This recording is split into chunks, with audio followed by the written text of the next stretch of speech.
अलाउद्दीन खिलजी जब चाहे जिसके घर से डोली अपने हरम में बुलवा लेता था। खिलजी के खौफ से दुल्हन के परिजन उसे डोली में बिठाकर अलाउद्दीन के पास भेज दिया करते थे और जब खिलजी का मन भर जाता तो वह कुछ दिन उपरांत दुल्हन को वापस भिजवा देता था। इसी दौरान किसी ने अलाउद्दीन खिलजी को खबर दी कि कोयला पाटन के राजा सिहट देव की रानियां बहुत ही खूबसूरत है। जैसे अलाउद्दीन खिलजी ने अपनी कुदृष्टि रानी पद्मिनी पर डाली थी, उसी प्रकार अलाउद्दीन खिलजी ने सिहट देव जी को शाही फरमान भिजवाया, जिसमें धमकी भरे शब्दों में सिहट देव को उनकी रानियों को खिलजी के हरम में भिजवाने की बात कही गई थी और अगर उन्होंने ऐसा नहीं किया तो युद्ध के लिए तैयार रहे। खिलजी का फरमान सुनते ही सिहट देव जी का खून खोल उठा। उन्होंने इसका प्रत्युत्तर देते हुए कहा कि जाओ और खिलजी से कह देना, जब तक सिहट देव की देह में रक्त का एक कतरा भी मौजूद है, मैं रानियों के डोले भिजवाने तो दूर अलाउद्दीन की कुदृष्टि किसी भी हिंदू की जाय पर पड़ने तक नहीं दूंगा। जिस पर चिंतित होते हुए सिहट देव जी के भाइयों ने उनसे कहा, खिलजी की सेना बहुत ही विशाल है, हम मुट्ठी भर सैनिक लेकर उसका सामना कैसे करेंगे। तब रोबीले सिहट देव जी ने सिंह के समान दहाड़ लगाते हुए कहा कि गज थके नहीं गज केसरी, मर्द थके नहीं मजबूत, सिहट थके नहीं सांखलो, रणबंको रजपूत। अर्थात सिहट देव उनमें से नहीं जो गीदड़ों की विशाल फौज को देखकर डर जाए। सिहट देव सांखला उनमें से है जो जरूरत पड़ने पर अकेला ही पूरी फौज से भीड़ जाए। जिस पर सिहट देव जी के भाइयों ने कहा कि हम आपके शब्दों का सम्मान करते हैं, किंतु इस युद्ध से अनेकों निर्दोष मारे जाएंगे, हमें इस होने वाली जनहानि को टालने की कोशिश करनी चाहिए। तब सिहट देव के एक भाई ने यह कहा, क्यों ना हम अलाउद्दीन खिलजी को मूर्ख बना दें, और सारी योजना सिहट देव जी को कह सुनाई। योजना के अनुसार सिहट देव जी ने अलाउद्दीन को संदेशा भिजवाया, हम रानी को आपके पास भेज देंगे, परंतु हमारी दो शर्तें हैं। आपको रानी का मुख देखने से पहले उससे विवाह करना पड़ेगा और रानी अपना आगे का जीवन आपके हरम में ही व्यतीत करेगी। अलाउद्दीन ने खुशी खुशी सिहट देव जी की शर्तें मंजूर कर ली। अलाउद्दीन खिलजी को मूर्ख बनाने की योजना के अनुसार सिहट देव जी ने अपनी एक दासी को बुलाया जो महल के झूठे बर्तन साफ किया करती थी और अस्तबल में घोड़ों की लीद साफ किया करती थी। सिहट देव जी ने दासी को अपनी योजना बताई और कहा कि डोले में तुम्हें रानी बनाकर भेजा जाएगा। रानी बनने की बात सुनकर दासी खुशी खुशी मान गई। योजना के अनुसार दासी को रानी बनाकर खिलजी के हरम में भेज दिया गया, जहां खिलजी ने उससे विवाह कर लिया। महल में हाथी घोड़ों की लीद साफ करने वाली दासी अब दिल्ली के बादशाह की बेगम बनी बैठी थी। दासी की खुशी का कोई ठिकाना न था। समय गुजरता रहा और कुछ महीने बीत गए। इस दौरान दासी गर्भवती हो चुकी थी। दासी को गर्भ धारण किए हुए 9 महीने बीत चुके थे। दासी असहनीय प्रसव पीड़ा झेल रही थी, किंतु दासी के गर्भ से संतान का जन्म नहीं हो रहा था। खिलजी ने अच्छे से अच्छे दाई, काजी और हकीमों को बुलवाया, किंतु कोई फायदा नहीं हुआ। तब खिलजी की बाकी बेगमों ने आकर दासी से पूछा कि सांखली रानी, आखिर आपकी समस्या क्या है। असहनीय प्रसव पीड़ा झेलते हुए दासी ने कहा, मेरे नगर के महल में एक शिवकुंड स्थित है, अगर उस शिवकुंड का जल लाकर मुझे पिला दिया जाए तो अवश्य ही मेरी प्रसव पीड़ा शांत हो जाएगी और साथ ही मेरे बच्चे का जन्म भी हो जाएगा। जब यह बात अलाउद्दीन खिलजी के कानों में पड़ी तो खिलजी ने तुरंत अपने कुशल घुड़सवारों को बुलाया। उन्हें आदेश देते हुए कहा कि अस्तबल से सबसे तेज दौड़ने वाले घोड़ों को लेकर कोयला पाटन जाओ और वहां स्थित शिवकुंड का जल शीघ्र अतिशीघ्र लेकर आओ। आदेश पाते ही घुड़सवारों ने तुरंत ही अपने घोड़ों की लगाम खींची और रात होते होते कोयला पाटन के मुख्य द्वार पर आ पहुंचे। रात्रि के समय महल में किसी भी बाहरी व्यक्ति का प्रवेश निषेध था। तब घुड़सवारों ने पहरा दे रहे एक द्वारपाल से कहा कि सांखली रानी को प्रसव पीड़ा हो रही है और उनकी वेदना शांत होने का नाम नहीं ले रही है, अतः आप उनके बताए अनुसार महल के शिवकुंड से हमें जल भरकर सौंप दीजिए। हमें बादशाह के आदेश अनुसार शीघ्र अतिशीघ्र लौटना है। द्वारपाल को दासी की सच्चाई के बारे में भली भांति ज्ञात था। तब उस द्वारपाल ने हास्यप्रद भाव से पास ही बह रहे एक गंदे नाले से पानी भरकर घुड़सवारों को सौंप दिया और कहा कि यह पानी शिवकुंड से होते हुए ही आ रहा है, ये पानी ले जाओ और अपनी बेगम को पिला देना, इससे अवश्य ही उनकी प्रसव पीड़ा शांत हो जाएगी। दर्द से कहराते हुए दासी को देखकर अलाउद्दीन की चिंता बढ़ती जा रही थी। कुछ ही समय में घुड़सवार जल का पात्र लेकर महल पहुंच गए। जल को छानकर शीघ्र अतिशीघ्र दासी को पिलाया गया। जल पीते ही दासी की प्रसव पीड़ा शांत हो गई और उसने सकुशल एक बच्चे को जन्म दिया। जब दासी की नजर कोने में पड़े पानी के पात्र पर पड़ी तो उसने देखा कि उसमें कीचड़ है। तब बेगम बनी बैठी दासी ने तुरंत घुड़सवारों को बुलाया और पूछा कि इस पानी में कीचड़ कहाँ से आया, क्योंकि शिवकुंड का पानी बहुत ही निर्मल और स्वच्छ है।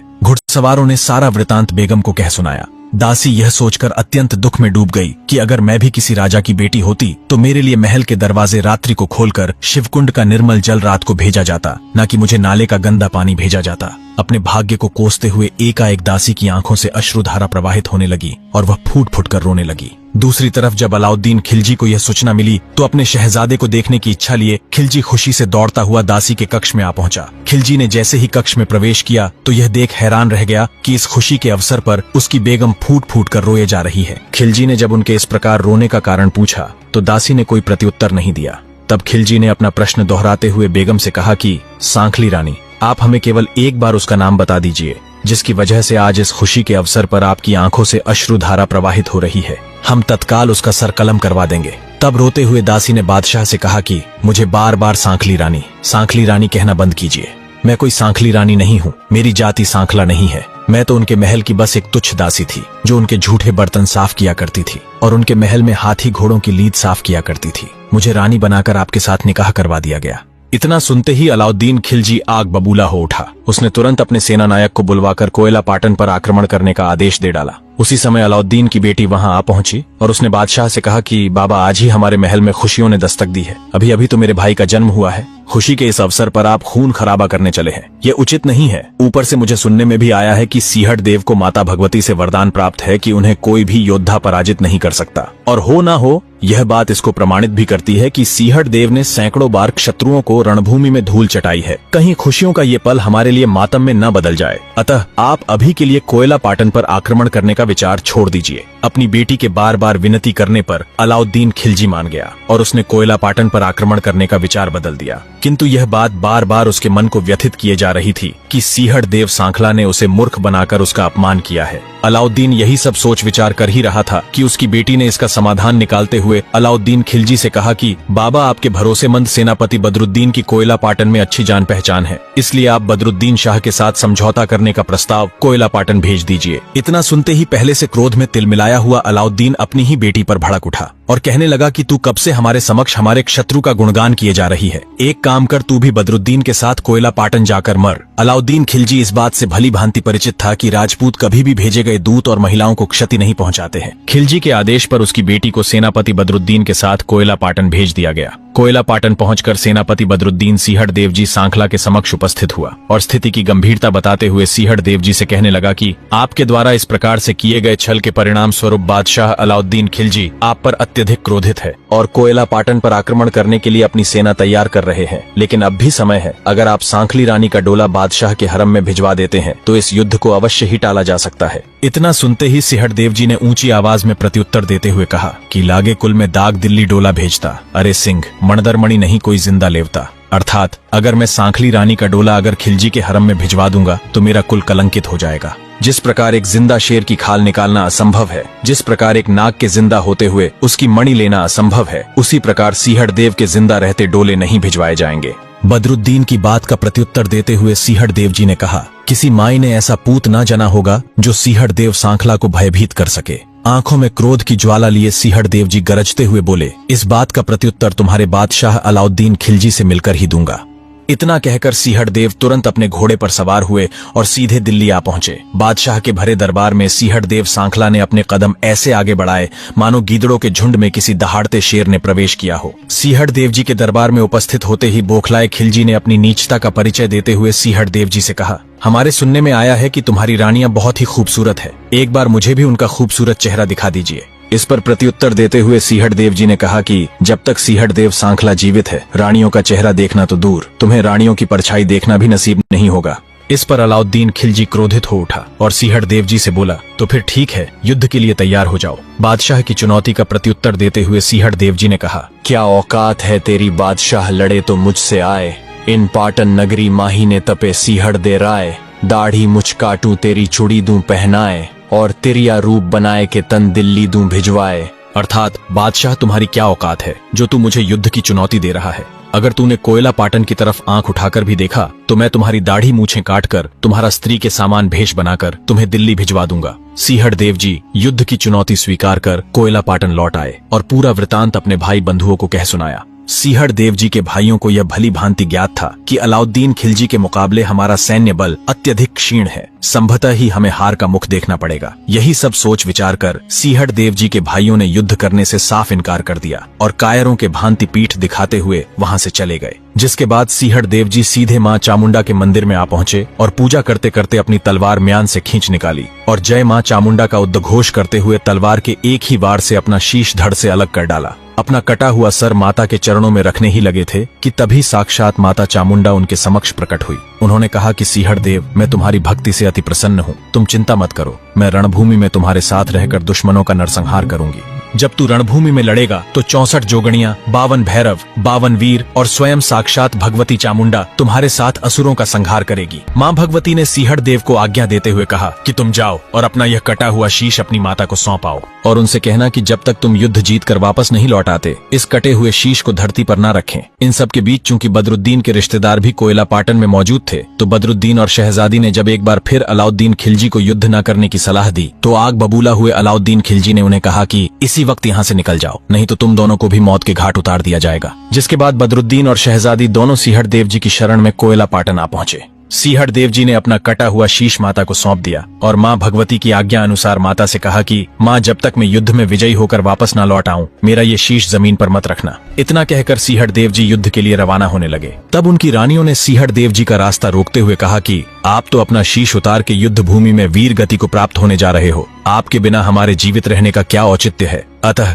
हे स्वामी, हमें भी आपके पीछे सती होने का सौभाग्य दीजिए। आप हम सभी का भी शीश उतार के जाइए। सिंहड़ देव जी के बहुत समझाने बुझाने पर भी जब रानियां नहीं मानी, तो अंतः रानियों की इच्छा अनुसार सिंहड़ देव जी ने अपनी 5 रानियों के सर धड़ से अलग कर डाले। जैसे ही रानियों के सर धड़ से अलग हुए, उसी समय चमत्कारी रूप से 5 रानियों के कुमकुम के हाथों के निशान महल की दीवारों पर बन गए। अलाउद्दीन खिलजी की बेटी चुपचाप यह पूरा दृश्य अपनी आंखों से देख रही थी। शहजादी ने सिंहड़ देव जी से प्रार्थना करते हुए कहा कि हे वीर प्रतापी सिंहड़ देव जी, मैंने मन ही मन आपको अपना पति स्वीकार कर लिया है, अतः मैं भी आपके पीछे सती होने की इच्छा रखती हूँ। कृपा करके मुझे भी ये सौभाग्य जरूर प्रदान करें। जिस पर सिंहड़ देव जी ने ससम्मान शहजादी का शीश भी धड़ से अलग कर डाला। इसी के साथ जहाँ 5 रानियों के कुमकुम के हाथों के निशान महल की दीवारों पर बन गए थे, तो वहीं पर शहजादी का शीश धड़ से अलग होते ही वहाँ मेहंदी के हाथों के निशान भी चमत्कारी रूप से महल की दीवारों पर बन गए। रूनगढ़ की दीवारों पर बने इन 6 सतियों के हाथों के निशान आज भी मौजूद है, जो शहजादी और सभी रानियों के बलिदान और सतीत्व की गवाही दे रहे हैं। अलाउद्दीन खिलजी की बेटी और अपनी रानियों का सर धड़ से अलग कर सिंहड़ देव जी अपने घोड़े पर सवार हुए और अलाउद्दीन खिलजी की 22 लाख की सेना से युद्ध करने निकल पड़े। अन्याय के विरुद्ध बदरुद्दीन ने भी सिंहड़ देव जी की ओर से युद्ध करने का निश्चय किया और उनके साथ रणभूमि की ओर निकल पड़ा। जहां सिंहड़ देव जी के अपने भाइयों और सैन्य बल ने उनका साथ छोड़ दिया, तो वही मृत्यु के भय से बेखौफ बदरुद्दीन सिंहड़ देव जी के साथ रणभूमि में आ खड़ा हुआ। बदरुद्दीन और सिंहड़ देव जी को 22 लाख की सेना से युद्ध करने आया देख अलाउद्दीन खिलजी ने उनका उपहास करते हुए कहा कि तुम दोनों मेरी सेना के समक्ष एक क्षण भी नहीं टिक पाओगे। तब सिंहड़ देव जी ने कहा कि तुम्हारी इस सेना को मिटाने के लिए सिंहड़ देव सांखला अकेला ही काफी है। इतना कहते ही सिंहड़ देव जी ने रणचंडी माँ भगवती चामुंडा का आवाहन किया कि हे माता मावड़ी, रणभूमि में मेरी लाज रखना। सिंहड़ देव और अलाउद्दीन खिलजी की सेना के मध्य भीषण युद्ध छिड़ गया और देखते ही देखते हजारों शीश सिंहड़ देव जी की तलवार की भेंट चढ़ गए। रणभूमि में सिंहड़ देव जी ने मौत का ऐसा तांडव किया कि पूरी धरती रक्त से लाल हो गई, लहू की नदियां बहने लगी। बिना शीश के लड़ रहे सिंहड़ देव जी का रौद्र रूप देख अलाउद्दीन खिलजी की सेना भांप चुकी थी कि यह कोई साधारण पुरुष नहीं है। अलाउद्दीन खिलजी की सेना को गाजर मूली की तरह काटते हुए वीर सिंहड़ देव जी लगातार आगे बढ़ते जा रहे थे। तब पहले से ही बौखलाए अलाउद्दीन खिलजी ने सिंहड़ देव जी को अपनी ओर आते देखा तो उसके रोंगटे खड़े हो गए। अपनी सेना को पीछे हटने का आदेश देकर अलाउद्दीन खिलजी रणभूमि से भाग खड़ा हुआ। बिना शीश के लड़ रहे सिंहड़ देव जी ने दुम दबाकर भागते अलाउद्दीन खिलजी और उसकी फौज का अब भी पीछा नहीं छोड़ा था और एक के बाद एक अलाउद्दीन खिलजी के सैनिकों को मौत के घाट उतारते जा रहे थे। इसी प्रकार से पीछा करते हुए सिंहड़ देव जी ने खिलजी की आधे से ज्यादा सेना का सफाया कर डाला और अलाउद्दीन खिलजी को पकड़कर उसकी दाढ़ी मूछें काट डाली। क्रोध में भरे सिंहड़ देव जी ने अलाउद्दीन खिलजी का सर धड़ से अलग करने के लिए जैसे ही अपनी तलवार ऊपर उठाई, खिलजी सिंहड़ देव जी के चरणों में आ पड़ा और दया की भीख मांगने लगा कि मुझे क्षमा करें, मैं फिर कभी भी कोयला पाटन की ओर आंख उठाकर भी नहीं देखूंगा, मेरी जान बख्श दीजिए। चरण में आए को शरण देना ही एक क्षत्रिय का परम कर्तव्य है। क्षत्रिय धर्म का पालन करते हुए सिंहड़ देव जी ने अलाउद्दीन खिलजी को प्राण दान दे दिया और अपने वचन अनुसार खिलजी को हाथों में चूड़ियां पहनाकर और माथे पर चुंडी ओढ़ाकर दिल्ली भेज दिया। जहां एक तरफ सिंहड़ देव जी युद्ध जीत चुके थे, तो वहीं इस युद्ध में वीर बदरुद्दीन शाह बड़ी ही बहादुरी से लड़ते हुए वीर गति को प्राप्त हो गए। वीर बदरुद्दीन शाह जी की मजार आज भी रूनगढ़ में मौजूद है और वहां उनके सम्मान में हर वर्ष मेले का आयोजन किया जाता है। यह मजार हिंदू मुस्लिम एकता का प्रतीक मानी जाती है, क्योंकि बदरुद्दीन शाह ने अन्याय के विरुद्ध न्याय का साथ दिया, न कि किसी जाति विशेष या धर्म का। बाबा की दरगाह पर हिंदू, मुस्लिम तथा सभी जाति वर्ग के लोग जाकर उनके सम्मान में शीश नवाते हैं। जब सिंहड़ देव जी रणभूमि में विजयी होकर कोयला पाटन की ओर लौटते समय गांव गोवा की कांकड़ अर्थात गांव की सीमा से निकल रहे थे, वहीं दूसरी तरफ सिंहड़ देव जी की माता ने दासियों को आदेश दिया कि आप महल के ऊपर जाके देखो कि मेरा बेटा वापस लौटा या नहीं। दासियों ने देखा कि दूर खेतों में एक विशाल रेतीला बवंडर उनके महल की तरफ तेजी से बढ़ रहा है। उसी बवंडर के मध्य में चमचमाता हुआ भाला, घोड़े के पैरों की टाप और आकाशीय बिजली के भांति गर्जना करती घोड़े की हिनहिनाट की तीव्र गूंज इस बात का प्रमाण दे रही थी कि वीर सिंहड़ देव सांखला रणभूमि में बैरियों के रक्त से नहाकर वापस लौट रहा है। दासियों ने आंखों देखा, सारा हाल सिंहड़ देव जी की माता को कह सुनाया। अपने पुत्र की पल पल प्रतीक्षा कर रही माँ ने जब यह बात सुनी तो सिंहड़ देव जी को देखने की उत्सुकता में उनका शीश नीचे भूमि पर रख दिया। जहाँ एक तरफ माता ने सिंहड़ देव जी का शीश भूमि पर रखा तो वहीं दूसरी तरफ सिंहड़ देव जी का धड़ शांत होकर गोवा गांव की सीमा में घोड़े से नीचे गिर पड़ा। तब भूमि पर पड़ा सिंहड़ देव जी का शीश अपनी माता से कहता है कि माँ, आपने मेरे शीश को जमीन पर रखकर बहुत बड़ा अनर्थ कर दिया है। अगर आपने ये अनर्थ नहीं किया होता तो मैं इस धरती पर रहकर बहुत नेक कार्य कर सकता था। अब मेरा शीश मेरे धड़ से हमेशा के लिए अलग हो चुका है और अब इसका वापस जुड़ पाना संभव नहीं है। अपने साथ हुए अन्याय और राज्य के लोगों द्वारा युद्ध भूमि में उनके साथ न जाने की बात से क्रोधित होकर सिंहड़ देव जी सांखला ने अपनी माता के सामने श्राप दिया कि कोयला पाटन में छींपा, माली, रंगरेजा, सांखला ये जाति कभी नहीं बच पाएगी। ये वो जातियां थीं जिनके लोग युद्ध के समय कोयला पाटन में मौजूद तो थे, लेकिन अलाउद्दीन खिलजी की सेना से डरकर सिंहड़ देव जी का युद्ध में साथ देने से पीछे हट गए थे। सिंहड़ देव जी के श्राप देने पर उनकी माता ने उनसे ऐसा न करने का आग्रह किया, जिस पर सिंहड़ देव जी ने अपनी माँ को एक उपाय बताते हुए कहा कि आप इस नगरी का नाम कोयला पाटन से बदलकर रून करवा देना, जिसके बाद रून में ये जातियां आवागमन तो कर पाएंगी, लेकिन इनका रून में स्थायी निवास कभी संभव नहीं होगा। सिंहड़ देव जी का भूमि पर पड़ा शीश इतना कहकर शांत हो गया। सिंहड़ देव जी अब देव योनि को प्राप्त हो चुके थे। उनके कहे अनुसार कोयला पाटन नगरी का नाम बदलवाकर रून करवा दिया गया। रून गांव राजस्थान में नागौर जिले के गोटन शहर से लगभग 35 किलोमीटर की दूरी पर स्थित है। नियति और ज्योतिषों द्वारा हुई भविष्यवाणी के अनुसार आगे चलकर सिंहड़ देव जी को भूमिया जी के नाम से पूजा जाने लगा। रून नगरी में श्री भूमिया जी महाराज का भव्य मंदिर बना हुआ है। जहां भूमिया जी महाराज के शीश की पूजा की जाती है तो वहां से 25 किलोमीटर दूर गोवा गांव की कांकड़ में भूमिया जी महाराज के धड़ को पूजा जाता है। भूमिया जी महाराज द्वारा अपने जीवन काल में अनेकों बार गायों की रक्षा किए जाने पर उन्हें गौ रक्षक, गौ भक्त के रूप में भी जाना जाता है। जिस दिन सिंहड़ देव जी की माता ने उनका शीश नीचे भूमि पर रखा था वह विक्रम संवत 1311 में आषाढ़ सुदी पूर्णिमा का दिन था और आज भी इसी दिन भूमिया जी महाराज का भव्य जागरण और मेला लगाया जाता है। साथ ही उनके अवतरण दिवस के दिन भी ऋण में भव्य मेले का आयोजन होता है। भूमिया जी महाराज की पूजा राजस्थान, गुजरात ही नहीं बल्कि संपूर्ण भारतवर्ष में की जाती है। भूमिया जी महाराज को भूमिया बाबा के नाम से भी जाना जाता है। गौ माता और बहन बेटियों की रक्षा के लिए अपने प्राणों को न्योछावर करने वाले वीर भूमिया जी महाराज के चरण कमलों में मेरा कोटि कोटि प्रणाम। हमारा उद्देश्य किसी की भावनाओं को ठेस पहुंचाना नहीं है। अगर वीडियो में किसी प्रकार की त्रुटि हुई है तो कृपया क्षमा करें। आपको भूमिया जी की कथा कैसी लगी? कमेंट और लाइक के माध्यम से जरूर बताएं।